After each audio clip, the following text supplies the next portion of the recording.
नमस्कार दोस्तों, आपका हमारे चैनल पे हार्दिक स्वागत है।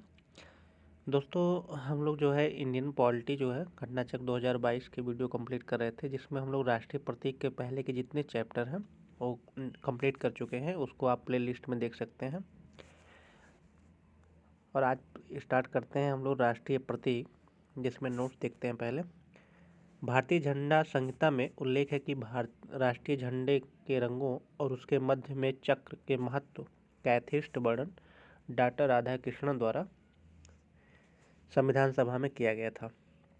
डॉक्टर एस राधाकृष्णन ने स्पष्ट किया कि भगवा या केसरिया रंग त्याग या निस्वार्थ भावना का प्रतीक है। हमारे झंडे के मध्य सफ़ेद रंग हमें सच्चाई के पथ पर चलने और अच्छे आचरण की प्रेरणा देते हैं। हरा रंग मिट्टी वनस्पतियों के साथ हमारे संबंधों को उजागर करता है, जिन पे सभी प्राणियों का जीवन आश्रित है। सफ़ेद रंग के मध्य में अशोक के चक्र के राज का प्रतीक है। चक्र प्रगति की प्रतीक है। जड़ता प्राणहीनता का प्रतीक है। चक्र शांतिपूर्ण परिवर्तन की गतिशीलता का प्रतीक है। भारत के राष्ट्रीय ध्वज तिरंगा 3 रंगों की पट्टी में विभाजित आयताकार है। ध्वज की लंबाई और चौड़ाई का अनुपात 3:2 होता है। सबसे ऊपरी पट्टी में गहरा केसरिया रंग साहस का प्रदर्शन, बीच में श्वेत शांति और सच्चाई का प्रदर्शन, और सबसे नीचे हरी पट्टी उर्वरता और समृद्धि का प्रदर्शन है। ध्वज के बीच की पट्टी में एक नीला चक्र है, जिसमें 24 तीलियां हैं, जिसका प्रारूप सारनाथ के अशोक सिंह के स्तंभ पर बने चक्र से लिया गया है। यह न्याय का प्रतीक है। पिंगली वेंकैया द्वारा भारतीय राष्ट्रीय ध्वज को तैयार किया गया। संविधान सभा द्वारा 22 जुलाई 1947 को राष्ट्रीय ध्वज का वर्तमान स्वरूप स्वीकृत किया गया। यह भारत का राज चिन्ह सारनाथ स्थित अशोक के सिंह स्तंभ की अनुकृति है। भारत सरकार द्वारा इसे 26 जनवरी 1950 को अपनाया गया। इस पर नीचे देवनागरी लिपि में सत्यमेव जयते लिखा हुआ है, जो मुंडकोपनिषद से लिया गया है। सत्यमेव जयते। भारत का राष्ट्रगान जनगण मन 24 जनवरी 1950 को संविधान सभा द्वारा आधिकारिक रूप से अंगीकृत किया गया। 24 जनवरी 1950 को राष्ट्रगान, और इसके गायन की अवधि 52 सेकंड है। 27 दिसंबर 1911 को भारतीय राष्ट्रीय कांग्रेस के कलकत्ता अधिवेशन में पहली बार गाया गया राष्ट्रगान। यह रविंद्रनाथ टैगोर द्वारा रचित गीतांजलि से लिया गया है। वंदे मातरम वर्ष 1950 में भारत में राष्ट्रीय गीत के रूप में अंगीकृत किया गया।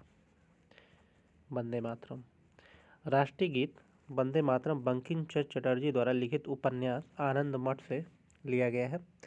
इसे 1896 ईस्वी में भारतीय राष्ट्रीय कांग्रेस के अधिवेशन में पहली बार गाया गया था। भारत का राष्ट्रीय कैलेंडर शक संवत पर आधारित है, जो 22 मार्च 1957 को अपनाया गया। शक संवत जो है 22 मार्च 1957 को अपनाया गया है। चैत्र माह से इसकी शुरुआत होती है और अंतिम माह फागुन होता है। इसे ग्रेगोरियन कैलेंडर के साथ अपनाया गया है। सामान्यतः चैत्र माह की शुरुआत 22 मार्च को, जबकि लीप वर्ष में 21 मार्च को होती है। गंगा की डॉल्फिन वैज्ञानिक नाम प्लेटानिस्ता गंगोटिका को भारत के राष्ट्रीय जीव के रूप में स्वीकार किया गया है। भारतीय मोर वैज्ञानिक नाम पाओ क्रिस्टेटस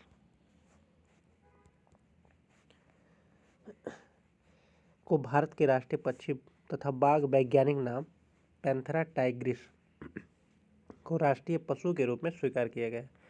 वर्ष 2008 में भारत सरकार द्वारा गंगा नदी को राष्ट्रीय नदी घोषित किया गया। भारत सरकार द्वारा संविधान स्वाधीनता दिवस 15 अगस्त, गणतंत्र दिवस 26 जनवरी और गांधी जयंती 2 अक्टूबर को राष्ट्रीय दिवस के रूप में घोषित किया गया है।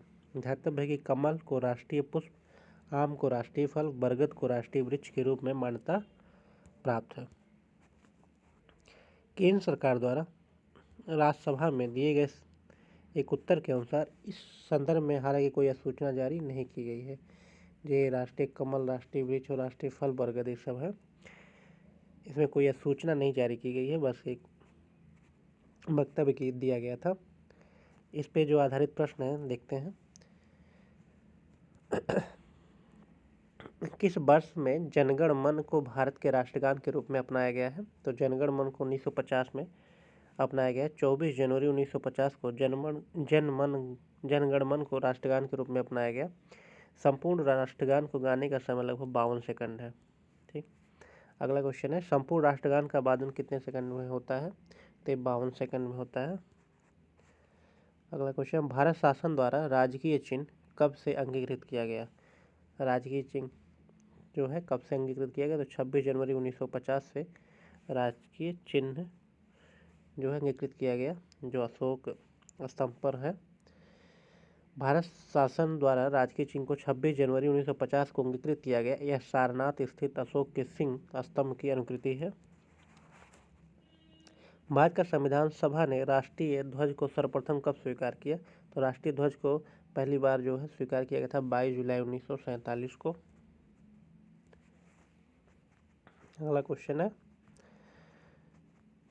अच्छा एक्सप्लेनेशन है कि भारत की संविधान सभा ने अपने चौथा अधिवेशन था वो 14 जुलाई 1947 से 31 जुलाई 1947 तक में 22 जुलाई 1947 को भारत का राष्ट्रीय ध्वज स्वीकार किया। राष्ट्रीय ध्वज के बीच जो चक्र में 24 तीलियां हैं, तो राष्ट्रीय ध्वज की लंबाई का अनुपात 3:2 है। ठीक, अगला क्वेश्चन है, भारत की संविधान सभा ने राष्ट्रीय ध्वज का प्रारूप 22 जुलाई 1947 को अपनाया था। सही है। राष्ट्रीय ध्वज के बीच चक्र 21 नहीं 24 होती हैं, तो बी दूसरा गलत हो जाएगा। राष्ट्रीय ध्वज की चौड़ाई का अनुपात 3:2 होता है, 3:4 नहीं, तो केवल बी ऑप्शन सही है। अगला क्वेश्चन है, भारत की संविधान सभा ने इनमें से किस तिथि को राष्ट्रीय ध्वज को अपनाया? तो राष्ट्रीय ध्वज 22 जुलाई 1947 को अपनाया गया है। अगला क्वेश्चन देखते हैं, भारतीय राष्ट्रीय ध्वज के प्रारूप को किस दिन स्वीकार किया गया? तो ये 22 जुलाई 1947 को स्वीकार किया गया। अगला क्वेश्चन है, भारत का राष्ट्रीय पशु क्या है? तो भारत का राष्ट्रीय पशु बाघ है। ठीक, भारत का राष्ट्रीय पशु पैंथेरा टाइग्रिस है। देश में बाघों की घटती संख्या को देखते हुए 1973 में बाघ परियोजना शुरू की गई थी। भारत का राष्ट्रीय पुष्प कौन सा है? तो राष्ट्रीय पुष्प भारत का कमल है। भारत का राष्ट्रीय पुष्प कमल है, जो भारतीय संस्कृति का प्रतीक है। इसका वैज्ञानिक नाम लैम्बो न्यूसिफेरा है। भारत का राष्ट्रीय पक्षी कौन है? तो राष्ट्रीय पक्षी भारत का मोर है, जिसका वैज्ञानिक नाम पाओ क्रिस्टेसस है। ध्यातव्य है कि भारत का राष्ट्रीय वृक्ष बरगद, राष्ट्रीय पुष्प कमल, राष्ट्रीय फल आम और राष्ट्रीय वाक्य सत्यमेव जयते हैं, जो सारनाथ वाराणसी स्थित अशोक स्तंभ से लिया गया है। अगला क्वेश्चन है, भारतीय राष्ट्रीय ध्वज में चक्र किसका प्रतीक है? तो चक्र जो है न्याय का प्रतीक है। भारतीय राष्ट्रीय ध्वज में सफ़ेद पट्टी के बीच नीले रंग का चक्र, जिसका प्रारूप सारनाथ में अशोक के सिंह स्तंभ पर बने चक्र से लिया गया है। इसमें 24 तीलियां हैं, इसे आरे कहते हैं। यह न्याय का प्रतीक है। भारत का राष्ट्रीय ध्वज में कितनी आरों की कुल कितनी संख्या है? तो 24 है। अगला क्वेश्चन है, राष्ट्रीय पंचांग के संबंध में कौन से कथन सही हैं? भारतीय राष्ट्रीय पंचांग विक्रम संवत पर आधारित है और राष्ट्रीय पंचांग को 26 जनवरी 1950 को अपनाया गया। ये तो गलत है, 1957 में अपनाया गया है और शक संवत पे आधारित है, ना कि विक्रम संवत पे। दोनों गलत हो जाएगा। ठीक, ग्रेगोरियन कैलेंडर के साथ साथ देश भर में शक संवत पर आधारित राष्ट्रीय पंचांग, जिसका पहला महीना चैत्र है। सामान्य वर्ष 365 दिन का होता है। 22 मार्च 1957 को अपनाया गया था। चैत्र का पहला दिन सामान्यतः 22 मार्च को और अधिवर्ष 21 मार्च को होता है। ठीक, तो दोस्तों ये जो है प्रतीक से जो संबंधित प्रश्न थे, इस कंप्लीट हो गए हैं राष्ट्रीय प्रतीक से। और इसके आगे के चैप्टर हम लोग देखेंगे राज्य एवं संघ राज्य क्षेत्र। दोस्तों ये सीरीज आपको पसंद आ रही हो तो इसको शेयर करिए और लाइक करिए। धन्यवाद।